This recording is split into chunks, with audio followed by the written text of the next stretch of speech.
Hello, readers. My name is Jason Jeffries, and this is Bookin', brought to you by Quail Ridge Books, Raleigh, North Carolina's trusted community bookstore. My guest today is New York Times best-selling author Therese Ann Fowler'A. She is the author of A Good Neighborhood, A Well-Behaved Woman, and Z, a novel of Zelda Fitzgerald. Her new book is It All Comes Down to This, which is published by our friends at St. Martin's Press. Therese, welcome back to the program. It's good to be here again, Jason. Thanks for having me. Yeah, it's an honor to have you here, Therese. And first, I have asked many authors a form of this question over the past couple of years, but I am especially curious about your answer as the launch for your last book, A Good Neighborhood, happened just as everyone began to take COVID-19 seriously. My question, Therese, is how have these last couple of years been treating you? Well, you know what you said about my last book launching there, right at the time things were starting to get ugly. It was literally the day before the WHO declared that we were in a worldwide pandemic. So I had my launch there, which was part of the book festival that didn't happen, right, basically. And I did one more event, and then the rest of my tour also didn't happen. So it was kind of as traumas go, you know, especially COVID traumas, a small thing, but it did kind of put a damper on things for me for a while, and my motivation to write, thinking about how to help people find a good neighborhood when all the bookstores were basically closed to foot traffic. However, I'm an optimist, and I just sort of took that in stride as much as I could. And I went out and I wrote this other book, which we're here to talk about today. So I would have to say the 2 years have treated me reasonably well, right? Because I did get a book produced, and we're going to launch it next week with you. Yeah, fantastic. And the book launch will be here at Quail Ridge Books the day after this podcast is published. Excellent. Yeah, so thank you, Therese. You wrote 2 historical novels based on very famous women, and then you wrote a tragedy that takes place in Raleigh, North Carolina, and now this novel is a comedy of sorts. How easy or difficult, Therese, do you find it to jump between genres or story types? And did you find yourself in a different headspace while you were writing this novel, It All Comes Down to This? How easy is it to jump genres? I guess I just write what is interesting to me at the time. And I would like to think that most authors who are capable of writing one kind of novel are probably capable of writing most kinds of novels, because the form is the form. It's just the subject matter that's different. I was writing this book starting in the fall of 2020. I guess that's right. And the original idea came to me, you know, pretty quickly and easily, and I was working on it over the winter. But early that spring, I guess late winter of 2021, I started having these weird health problems that, you know, thankfully turned out to be nothing. But it made me very anxious during the portion of time when I was trying to get this book really shaped up. So I assume are familiar enough with the book, right? There are 5 primary point of view characters. And I had one of those characters whose storyline just didn't want to work well with the others, and was, I think, very influenced by the way that my health issues were unfolding at that time. But because of all of that, and because of the pandemic, and because of, you know, just having written a tragedy, I wanted to make this book fun. I wanted it to be fun for me, and I wanted it to be fun for readers, even though I hoped that by the time it was published, we wouldn't all be in this sort of dark place that we've been in for these last couple of years. We're sort of in liminal space now, I would say, when it comes to things still feeling kind of dark. But I'm hopeful, and the book is hopeful. It is, and it is fun, an incredibly fun read for me. You mentioned the 5 point of view characters, Therese. Would you like to take a moment to set this book up for our listeners? Sure. So this is a story that is primarily about three sisters who were born and raised in Manhattan in a very much a middle class existence there. Also, one of the husbands is a point of view character, and the mother is in, but she's I will say she's sort of on the periphery.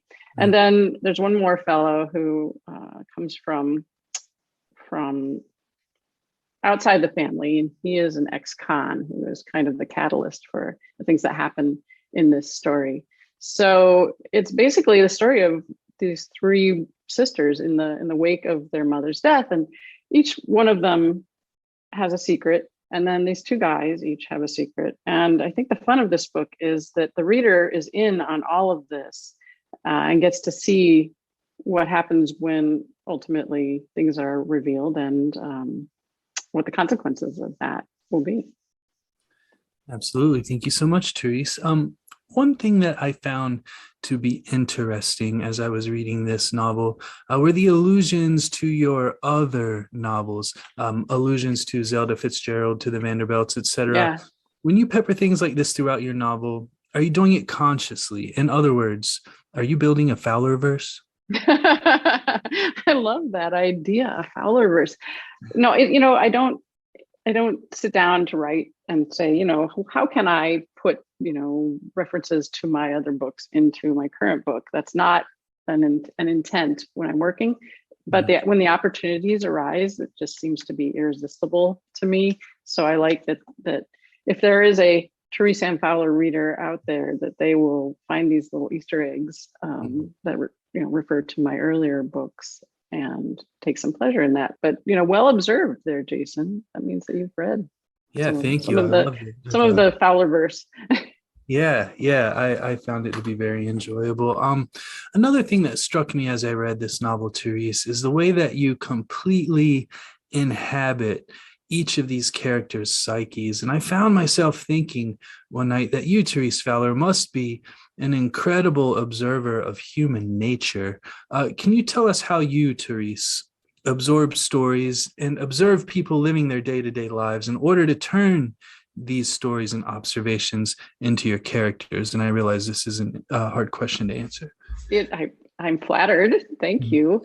Mm-hmm. I don't know if there's a way to say how you do this. I often describe it, though, as something like method acting, right? So once I have a character in mind, then I need to find out how to mentally inhabit that character to the best of my abilities. So, it takes a good amount of just really thinking hard about who that character is, how they're different from me, obviously, what they think and feel and do in the situations that they're put in. And then, just, I guess, magically kind of goes from my brain right up my fingertips onto the keyboard.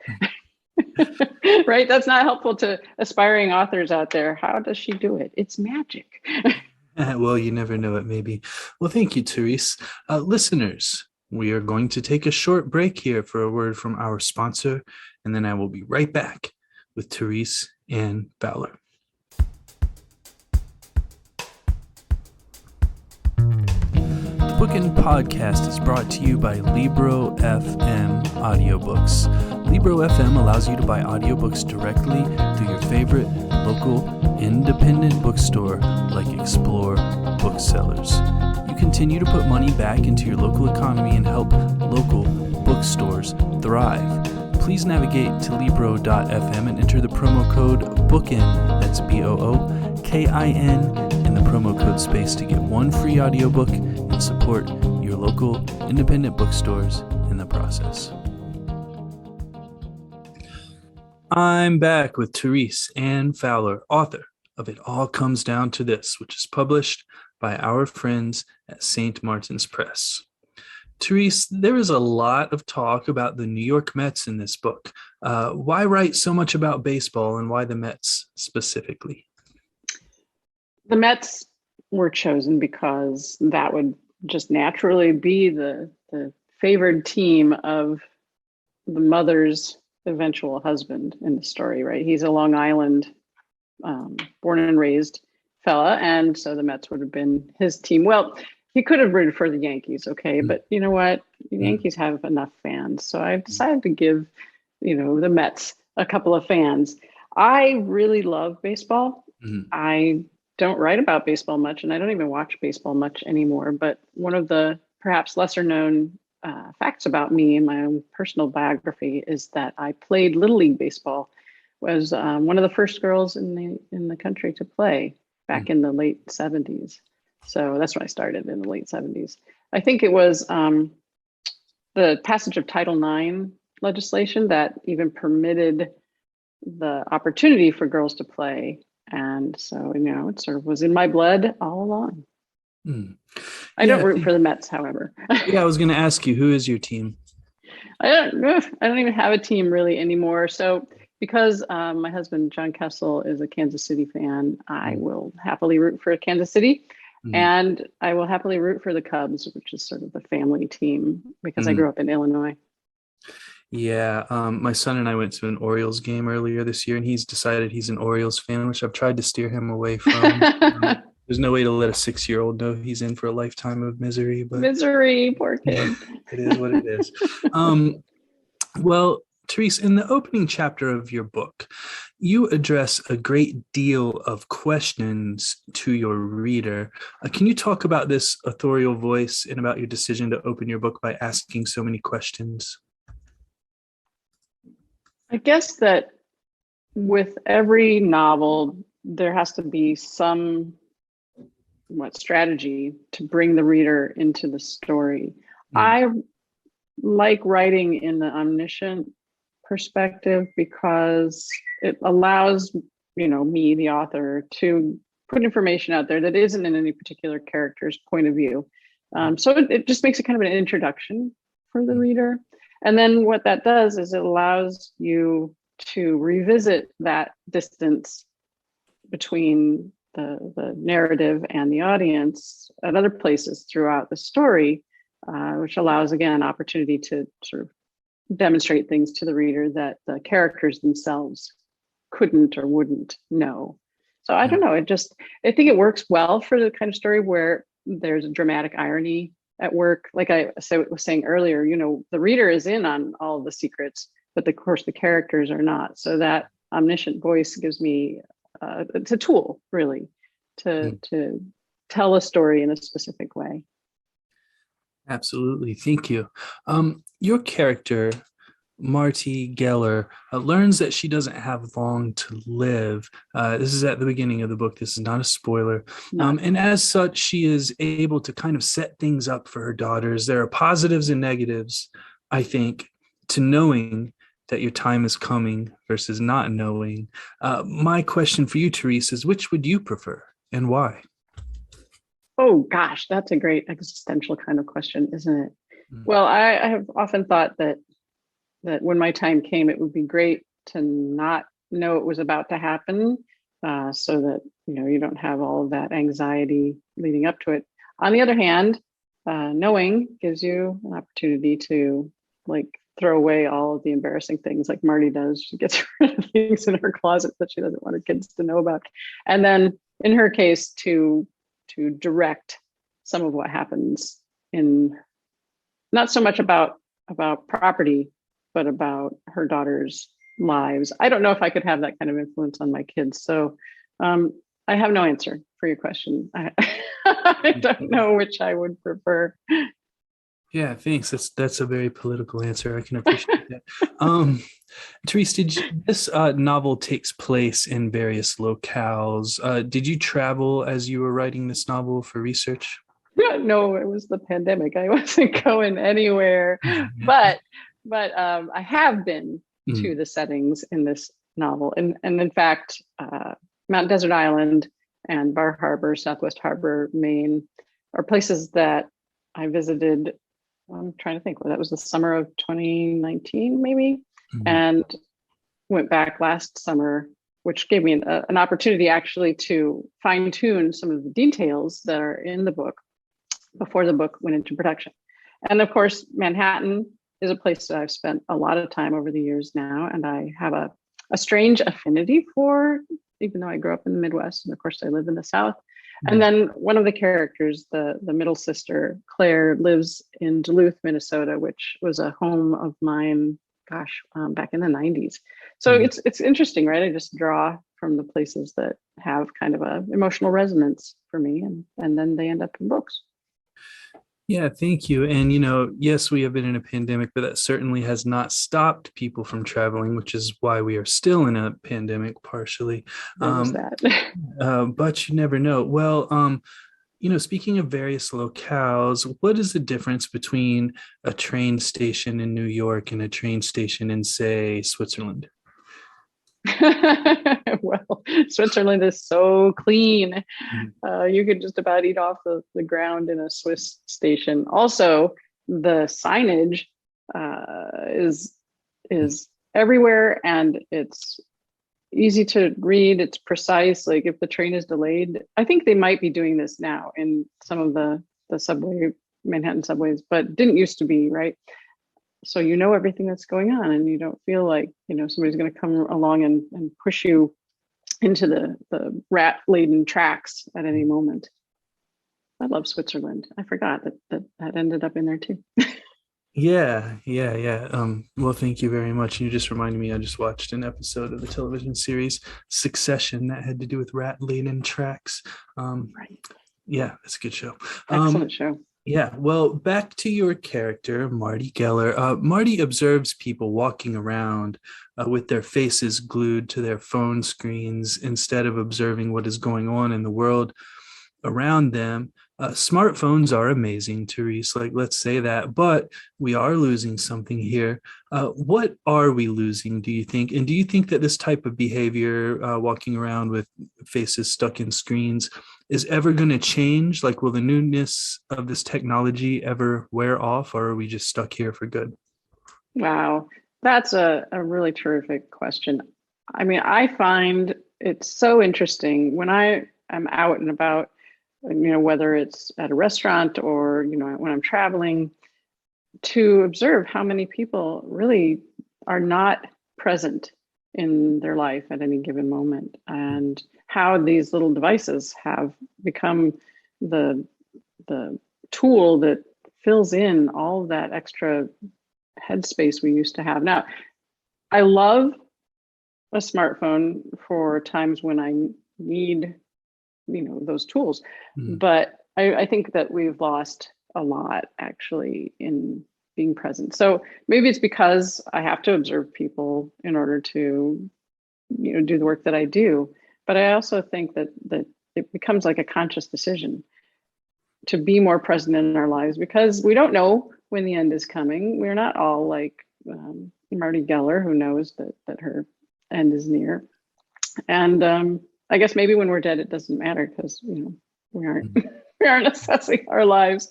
But for my money, I think that we would all do better to use our phones less. And I am hopeful, because I'm an optimistic person, that will be a realization. I've noticed actually, like some young people are getting more cognizant of that. I don't know. Have you observed that? Like the phones go away when they're like gathered together. They have like a rule now, nobody on the phone while we're together. Yeah, I have observed it in social situations, but also have observed, walking around North Hills here where Coleridge Books is located, everyone just walking along the sidewalks looking at their phones, as like Hootie and the Blowfish or whatever is piped in through the North Hills speakers. Yeah, it's interesting. Well, thank you, Therese. Finally, and we have barely delved into this wonderful book. Listeners, I have to tell you, I've read and loved all of Therese's books. This book is my favorite of hers. I couldn't put it down. And I have thank you for writing it. I have a lot of other books to read, but this one, as my friend Sue from page 158 Books in Wake Forest wrote, this one's going to stay with me. But finally, Therese, your last two books have taken place, at least partially, in the Carolinas. Have you fully embraced being a Southern author, capital S, capital A, or do you consider yourself a citizen of the world? I know here in Raleigh, we like to claim you. I love that I am an author in the South. I don't know if the South broadly has claimed me. That would be lovely if it were true. I'm. Can I be both? Can I be capital S, capital A, Southern author, and a citizen of the world? You can be both, but I know here at Quill Ridge Books, we are going to continue to claim you as Thank one of our own. you. Yeah, well, thank you, Therese, and thank you for writing this wonderful book. Listeners, I've been speaking with Therese Ann Fowler, author of It All Comes Down to This, which is published by our friends at St. Martin's Press. Therese, thank you so much for joining me. Such a pleasure, Jason, and I'll see you soon. You will.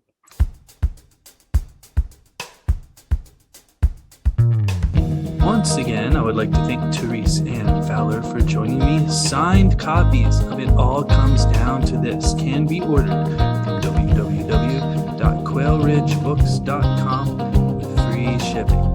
I would also like to thank our sponsor, Libro FM Audiobooks. Please navigate over to libro.fm and enter the promo code BOOKIN, that's BOOKIN, in the promo code space. You get one free audiobook and support your favorite local independent bookstore in the process.